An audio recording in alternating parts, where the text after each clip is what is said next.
Hey there everybody, I'm Matthew Kessie. I'm a practical mystic, which means I spend a lot of time in the great outdoors. And I'm here to tell you that the nature meditation or nature contemplation or nature connection doesn't have to be a daunting thing. I know for many people in our culture, it seems really hard to just turn off your brain and quiet down. And a nature connection isn't quite that way, because what you're doing is you're using the things that you see in the natural world to find connection, and in doing so, that's the meditation.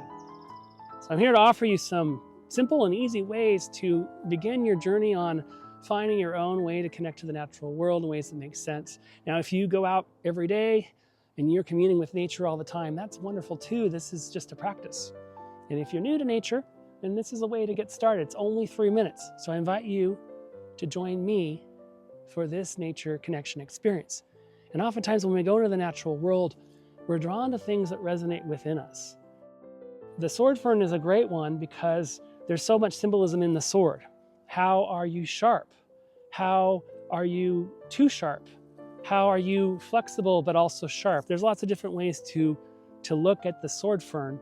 So I invite you to join me for this simple little connection with the sword ferns here in Seattle at Washington Park Arboretum, and just reflect on what you like, what you don't like about the sword fern, maybe what you like, what you don't like about your own strength, and see what happens. Be curious.